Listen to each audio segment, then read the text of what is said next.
अस्सलाम वालेकुम व्यूअर्स, मैं हूं आपका होस्ट अब्दुर्रहमान और आज डिस्कस करेंगे रिकोडिक गोल्ड एंड कॉपर प्रोडक्ट जिसके एक दफ़ा फिर लेट होने के खदशात जाहिर किए गए हैं। पाकिस्तानी अखबारात में शाया होने वाली लेटेस्ट खबरों के मुताबिक ये प्रोडक्ट मज़ीद 1 से 2 साल ताख़ीर का शिकार हो सकता है। क्यों? पाकिस्तान इस प्रोडक्ट के लिए सऊदी फंडिंग का वेट कर रहा है। अभी तक इसकी फिजिबिलिटी रिपोर्ट बैरिक गोल्ड नामी कंपनी ने बनाकर हुकूमत पाकिस्तान के हवाले नहीं की। जब वो रिपोर्ट हुकूमत पाकिस्तान के हवाले होगी उसके बाद जाकर सऊदी अरब भी इसमें अपना हिस्सा डालेगा। ऑब्वियसली उससे भी टाइम लगेगा, फिर ट्रांजैक्शन में टाइम लगेगा और ख़दशा ये है कि जो प्रोडक्ट 2028 में प्रोडक्शन के ऊपर जाना था अब शायद 2029 या 2030 में वहाँ से गोल्ड एंड कॉपर की प्रोडक्शन का आगाज़ हो। इसके अलावा आज की वीडियो में आपको ये भी बताएंगे कि रिकोडिक का ये गोल्ड कॉपर प्रोडक्ट शुरू होना पाकिस्तान के लिए क्यों है और किस तरह इफ्तिखार चौधरी का फैसला पाकिस्तान को कई 100 अरब डॉलर्स का फ़ायदा दे चुका है। अगर बात करें इस प्रोडक्ट के ऊपर होने वाली इन्वेस्टमेंट की तो तकरीबन 6 से 7 बिलियन डॉलर्स इस प्रोडक्ट के ऊपर लगेंगे, तब जाकर यहाँ से गोल्ड एंड कॉपर निकलना शुरू होगा। यानी कि इस माइन को डेवलप करने के लिए, ज़मीन को खोदने के लिए, वहाँ पर छोटी मोटी मशीनरी जो है वो नस्ब करने के लिए, तमाम सेस्मिक सर्वेज और बाकी चीज़ें करने के लिए 6 से 7 बिलियन डॉलर्स चाहिए। अभी तमाम चीज़ें करने के लिए 6 से 7 बिलियन डॉलर्स की इनिशियल इन्वेस्टमेंट चाहिए। अब चूँकि इस प्रोडक्ट के अंदर फ़िलहाल 2 बड़े हिस्सेदार हैं, हुकूमत पाकिस्तान और बैरिक गोल्ड नामी कंपनी 50-50% के शेयर होल्डर हैं, तो अगर 6 बिलियन डॉलर्स की इन्वेस्टमेंट होगी तो 3 बिलियन डॉलर्स हुकूमत पाकिस्तान ने डालना है और 3 billion dollars Barrick gold company ने पहले डालना है। बैरिक गोल्ड कंपनी तो अपने हिस्से डाल लेगी, हुकूमत Pakistan 3 billion dollars cash invest करने की पोजीशन में नहीं। तो उसकी ख्वाहिश ये थी कि सऊदी अरब इसके अंदर हिस्सा डाले, यानी 3 बिलियन डॉलर्स में से कम 1 बिलियन डॉलर्स अगर सऊदी अरब डालता है तो हम उन्हें 15% तक शेयर्स देने के लिए तैयार हैं। लेकिन इसकी कीमत हमें फ्यूचर में बहुत बड़ी अदा करनी पड़ेगी। वो किस तरह? सऊदी अरब के लिए 1 बिलियन डॉलर चीज़ ही क्यों नहीं। उनके पास तो इस तरह के इन्वेस्टमेंट्स के लिए एक पब्लिक इन्वेस्टमेंट फ़ंड है जिसमें 1 ट्रिलियन डॉलर से ज़ायद के असासे पड़े हुए हैं। अब वो अगर 1 बिलियन डॉलर्स लगाते हैं तो उन्हें इस प्रोडक्ट से तकरीबन 7 बिलियन डॉलर्स आएंगे। वो किस तरह?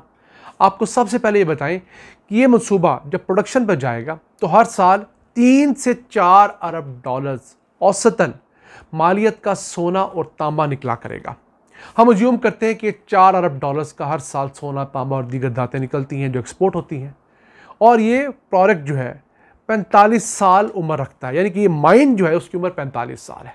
तो 45 सालों को मल्टीप्लाई करें 4 बिलियन डॉलर्स के साथ तो बनते हैं 180 बिलियन डॉलर्स। यानी ये अपनी 45 साल की लाइफ स्पैन के अंदर 180 बिलियन डॉलर्स का सोना, तांबा, इसके अलावा सिल्वर वगैरह जनरेट करेगा।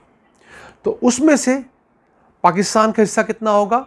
90 बिलियन डॉलर्स 50% और 90 बिलियन डॉलर्स ही बैरिक गोल्ड नामी कंपनी ले जाएगी। अब जो पाकिस्तान का हिस्सा होगा 90 बिलियन डॉलर्स, उसमें से आधा बलूचिस्तान की हुकूमत को मिलेगा यानी 45 बिलियन डॉलर्स और आधा वफाक की हुकूमत को मिलेगा 45 बिलियन डॉलर्स।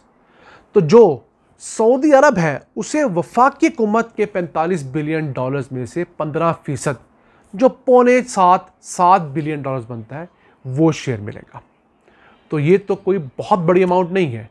यानी अगर हुकूमत प्रॉपर प्लानिंग करे तो 1 अरब डॉलर्स हम ओवरसीज़ पाकिस्तानियों से इन्वेस्ट करवा सकते हैं और इवन हमारे लोकल इंडस्ट्रियलिस्ट इतना पैसा इन्वेस्ट करने की पोजीशन में है जब इतने हाई रिटर्न्स उन्हें नज़र आ रहे हों। हर साल 150 से 200 मिलियन डॉलर्स का उन्हें मुनाफा मिल रहा हो तो कौन इन्वेस्ट नहीं करेगा। अगर आप दुनिया भर में नज़र डालें और सिर्फ यूएई को फोकस करें तो शब्बर ज़ैदी जो साबिक FBI चेयरमैन है उनके मुताबिक पाकिस्तानियों के यूएई में तकरीबन 80 बिलियन डॉलर से ज़ायद के असासे और रकूम मौजूद हैं। वो क्यों यहाँ से गई हैं? पाकिस्तान के ख़राब हालात की वजह से। अगर उन्हें इन्वेस्टमेंट की अपॉर्चुनिटी दी जाए तो वो यहाँ पर इन्वेस्ट करने को तैयार है। अब बैरिक गोल्ड नामी कंपनी पाकिस्तानी हुकूमत को प्रेशराइज कर रही है कि वो इस प्रोडक्ट के अंदर सऊदी इन्वेस्टमेंट लेकर आए और शेयर भी पाकिस्तानी हुकूमत अपने कम करे। यानी बैरिक गोल्ड नामी कंपनी अपने 50% शेयर कम करने पे बिल्कुल तैयार नहीं है। हुकूमत पाकिस्तान को प्रेशराइज कर रही है कि वो अपना जो शेयर है 50% टोटल, जिसमें से 25% बलूचिस्तान का 25 वफाकी हुकूमत का है, तो वफाकी हुकूमत 25% की बजाय 10% पे आए और 15% के शेयर जो है वो सऊदीया को दे। अब इस काम में बैरिक गोल्ड नामी कंपनी का डायरेक्ट फ़ायदा क्या है? उसे लगता है कि अगर सऊदी अरब ने यहाँ इन्वेस्ट कर दिया तो ये उनके लिए एक सेफ गार्ड पॉलिसी होगी, यानी जितना इन्फ्लुएंस है पाकिस्तान के ऊपर सऊदी अरब का, पाकिस्तान अपनी पॉलिसी चेंज नहीं कर पाएगा, तो वो अपनी इन्वेस्टमेंट सिक्योर करने की पोजीशन में होंगे। तो बेसिकली असल मफाद उनका है, वो अपना मफाद संभालने के लिए, बचाने के लिए हमें फोर्स कर रहे हैं कि हम इस तरह के इक़दाम करें। अब देख रही है कि हुकूमत इस मामले में आगे क्या करती है। हम तो चाहेंगे कि पाकिस्तान ये सारा प्रोडक्ट अपने रिसोर्सेज से करे ताकि सारा का सारा मुनाफा पाकिस्तान को आए। अब अगर आखिर में आपको बताएं कि इफ्तिखार चौधरी के फैसले से पाकिस्तान को क्या फ़ायदा हुआ, उसका फ़ायदा ये हुआ कि पहले पाकिस्तान का हिस्सा इस प्रोडक्ट के अंदर सिर्फ 25% था, 75% हिस्सा उस वक्त बैरिक गोल्ड नामी कंपनी ने ले जाना था। अब क्या फ़ायदा है? अब इस टोटल प्रोडक्ट के अंदर 50% हिस्सा पाकिस्तान का है, 50% हिस्सा बैरिक गोल्ड नामी कंपनी का है, यानी कि हम 25 से उठकर 50 पे आ गए हैं।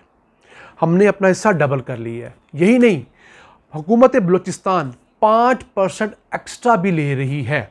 वो किस मद में? वहाँ पर जो लीज़ है लैंड की, उसकी मद में, रॉयल्टीज़ की मद में, सूबाई टैक्सेस की मद में।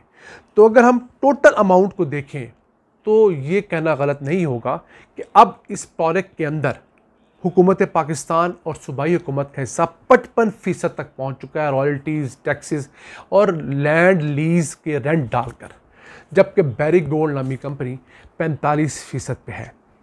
हम इंशाल्लाह आपसे किसी वीडियो में बताएंगे कि ये 45% से वो कितने बिलियन डॉलर्स ले जाएंगे और हुकूमत पाकिस्तान और सूबाई हुकूमत को कितने पैसे आएंगे।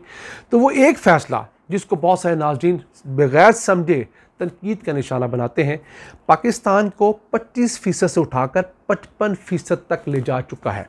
अगर उस वक्त वो फैसला ना आया होता तो आज हम सिर्फ 25% में बैठे होते और बैरिक गोल्ड 75% यहाँ से ले जा रही होती और हम उनका कुछ ना कर सकते। हाँ, हमने मुश्किल वक्त देखा, हमने डिलेज देखे, लेकिन इतने बिलियन डॉलर्स का प्रोडक्ट अगर आपको सेफ गार्ड तरीके से मिल जाए तो ये आपकी बहुत बड़ी कामयाबी होती है। नाज़रीन, ये था आज का एपिसोड। हमें उम्मीद है आपको पसंद आएगा। अपनी सजेशंस, अपनी आराज़ से हमें आगाह रखा करें। अपने मेज़बान अब्दुल रहमान को इजाज़त दीजिए। अल्लाह ने के बान।